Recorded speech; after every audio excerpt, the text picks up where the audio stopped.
Mesdames et messieurs, soyez salués où que vous soyez, partout à travers les quatre coins du globe. Alors, c'est la panique générale du côté de l'Ukraine et de l'OTAN. Ah oui, l'heure est très grave sur les alliés. Alors, la Fédération de Russie, plus précisément Vladimir Poutine, est très remontée par rapport à l'acte que l'Ukraine et ses alliés ont émis sur le sol russe dans cette nuit du 10 au 11 décembre. Alors, la Russie se prépare à envoyer à nouveau des représailles avec des missiles Oreshnik, ce valeureux missile incontesté, ce valeureux missile très dangereux, donc qui crée d'ailleurs une grosse peur sur le bloc de l'OTAN. Vous savez, aujourd'hui, l'Ukraine a émis des frappes sur le sol russe avec des pluies de missiles Atacams et sa part de série de missiles et de drones. Alors, face à cette situation, ils ont pu atteindre avec des débris parce que les missiles ont été détruits. Mais les débris sont tombés sur le sol russe. Ah oui, la Russie a détruit tous ces missiles, plus précisément ces Atacams, mais les débris sont tombés sur le territoire de Vladimir Poutine. Alors, vous savez bien que Poutine avait dit qu'il va répondre, il répondrait à tout acte de l'OTAN concernant ces missiles otaniens qui seront visés sur son sol. Donc, face à cette situation, la Russie se prépare à envoyer ici des actes de représailles sur le sol de l'Ukraine. Bon, on ne sait pas si ça va aussi aller de l'autre côté chez les otaniens ou bien chez l'Union européenne. On ne sait pas. Mais à ce que je sache, c'est sorti de l'Ukraine. Donc, c'est l'Ukraine qui va recevoir ces pluies de frappes de Oreshnik. Ah oui, Vladimir Poutine est ferme là-dessus. Et cette information nous revient même d'ailleurs du ministère de la Défense russe et aussi des membres de l'administration de la Fédération de Russie qui mouchardent, qui sont en train de relayer l'information. Alors, chers dames, chers messieurs, c'est une nouvelle qui est en train de faire le tour des médias otaniens. Donc, à l'heure où je vous parle, il y a une grosse panique du côté de l'OTAN. Ah oui, ça panique très fort parce qu'eux-mêmes le savent. Ils connaissent que Poutine avait mis des avertissements. Il avait tant parlé et le monde entier amenait témoin. Alors, qu'est-ce qu'ils disent selon l'information officielle qui nous vient des médias locaux? Mesdames, mesdemoiselles et messieurs, mais avant de continuer, rassurez-vous si vous avez mis des j'aime. Mettez suffisamment de j'aime sur notre chaîne de YouTube comme sur Facebook. Et aussi, tous ceux qui ne sont pas abonnés à notre chaîne YouTube, veuillez cliquer là en dessous sur le bouton s'abonner et activer la cloche de notification. Sur Facebook, faites pareil, cliquez sur suivre en bleu juste là et activez la cloche. C'est très important. Partagez la vidéoconférence dans tous les groupes possibles pour permettre à nos différents frères et confrères d'être aussi à l'abri des actualités internationales. Ils veulent nous joindre, mais ils ne savent pas comment faire. Grâce à vos partages, ils vont facilement nous découvrir. Ils vont voir où nous sommes. Vous comprenez? Et ils vont nous rejoindre, ils vont s'abonner. Et nous allons continuer ensemble pour suivre les médias, les différentes actualités internationales. C'est très important. Alors, qu'est-ce qu'ils nous disent, chers dames, chers messieurs?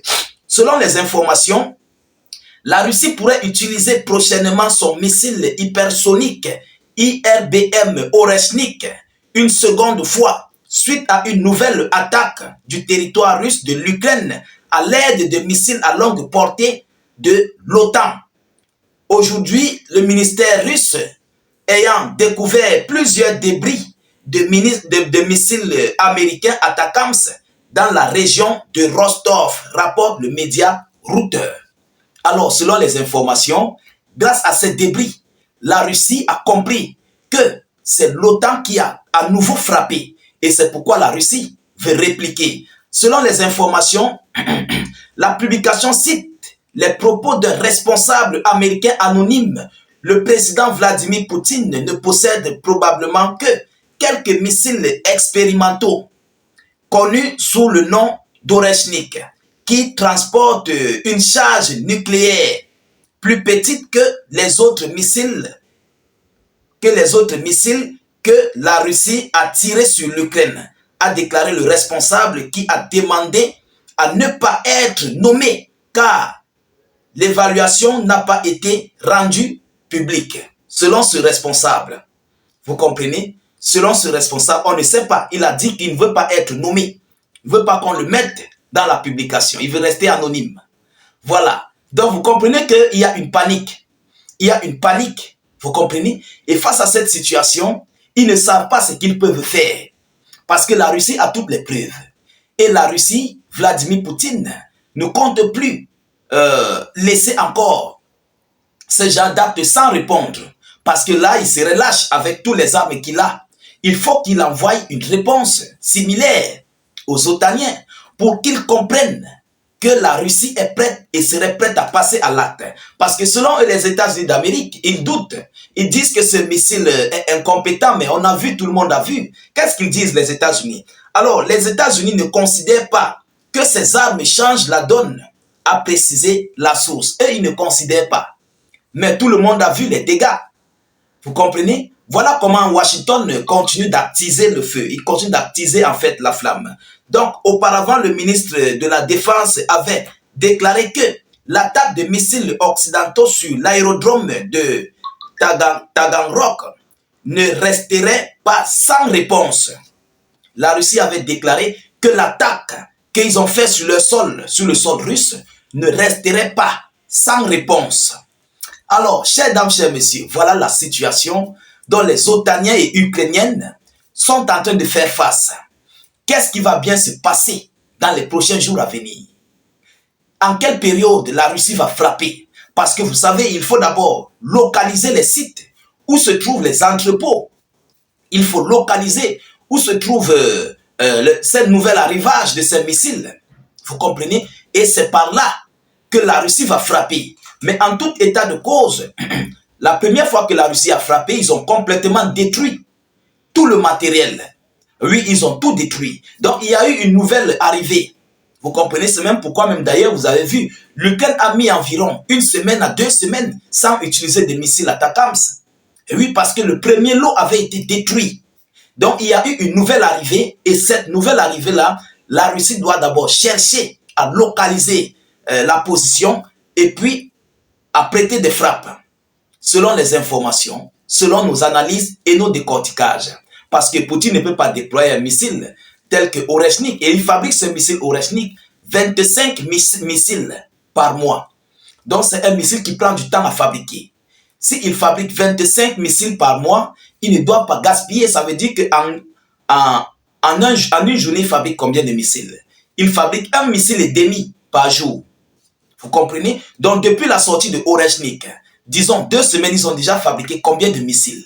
Ce n'est pas beaucoup, le stock, c'est vrai. Le stock n'est pas tellement rempli. Sauf si la Russie a plusieurs usines, plusieurs industries militaires uniquement pour Oreshnik.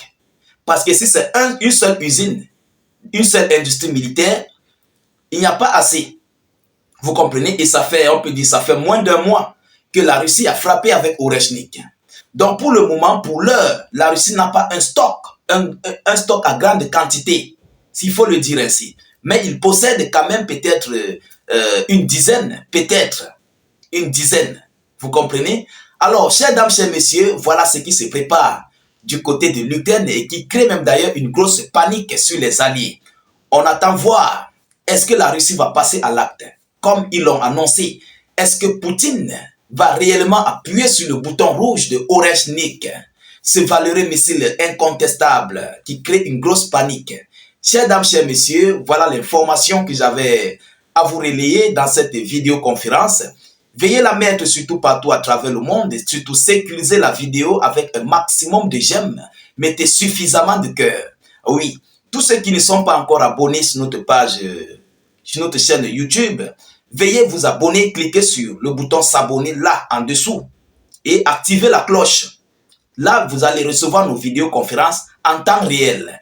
Et ceux aussi qui sont sur Facebook, cliquez sur suivre en bleu et activez évidemment la cloche de notification. Ceux qui sont sur Facebook, qui veulent nous rejoindre sur YouTube, le lien de notre chaîne YouTube se trouve dans la zone de commentaires. Regardez le tout premier commentaire, vous verrez le lien bleu sur notre commentaire. Cliquez là-dessus, ça va vous conduire automatiquement sur notre chaîne de YouTube. Et dès que vous êtes là, vous cliquez sur le bouton s'abonner et vous activez la cloche. Je vous reviens tout à l'heure pour une prochaine série d'actualités. Soyez encore salués une fois de plus. Ciao, ciao.